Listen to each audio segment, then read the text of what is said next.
Good morning everyone, this is Charalambos Pissouros, Senior Analyst at IronFX, bringing you the morning comment for the 23rd of September. Bank of England's Forbes sees no need for further stimulus.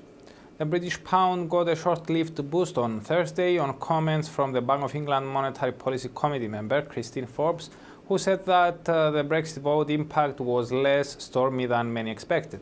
She also added that looking forward, she is not convinced that additional easing will be required, assuming that the recent path of data continues. This would point to better Bank of England forecasts, and given that August's inflation report forecasts won't be confirmed, a rate cut in November would be less likely to happen.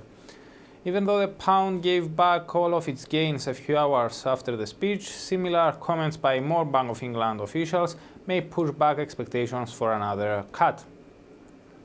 Overnight, Japan's Finance Minister Taro Aso said that the government must not rely solely on the Bank of Japan to boost economic growth and overcome deflationary stagnation. The nation needs to use all tools, fiscal, monetary and structural policies in order to accelerate the effort. Aso also said that the government aims to have Parliament swiftly enact a supplementary budget to help boost the economy when its extraordinary session is convened on the 26th of September. These comments, however, didn't come as a surprise, with Japanese equities and the yen little changed on these remarks. With no major market-moving event from Japan on the agenda for the next few weeks, and given that investors still digest the Bank of Japan's outcome, we would expect the currency to become hostage to money market flows and risk sentiment. For dollar-yen, that means that it could stay range-bounded, with a psychological 100 level acting as the lower bound of the range. As for today, it's a PMI day. During the European morning, we get the preliminary manufacturing and service sector PMI data for September from several European countries and the Eurozone as a whole. Eurozone's manufacturing index is expected to have declined somewhat, while the service sector one is forecast to have remained unchanged. The composite index is expected to have ticked down. Given the ECB's neutral stance at its latest policy meeting, we believe that a relatively unchanged PMIs could be a sign of stability and thereby reinforce the bank's view that no additional stimulus is needed yet. This view is enhanced by the fact that the bank's latest easing measures are still working their way into the real economy. As a result, the reaction in the euro is likely to remain limited. In the US, the preliminary Markit manufacturing PMI is coming out as well.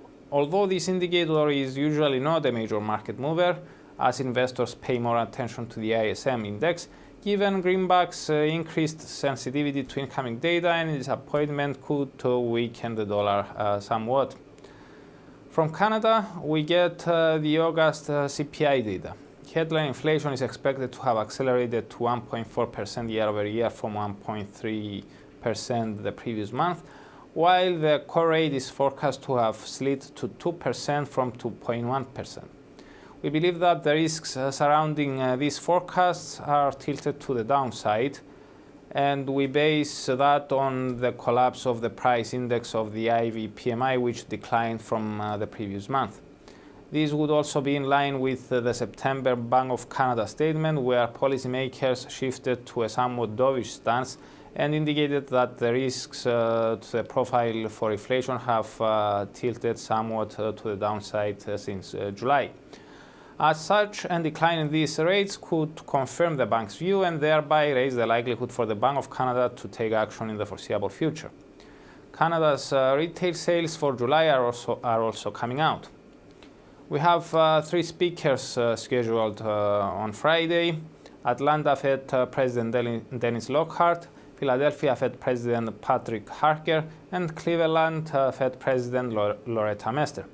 We think that Mester's speech is likely to attract the most attention, as she is one of the three board members that voted for a hike on Wednesday. It will be interesting to hear her view on the state of the US economy and why rates should already be lifted. For more information, including technical analysis, please read the full comment on IronFX.com or download our app and get all the information you need to trade. Also, you can follow us on Twitter, like us on Facebook, subscribe to our YouTube channel, or circle us on Google Plus to get more trading ideas. This is Charalambos Pissouros, Senior Analyst at IronFX, wishing you solid trading.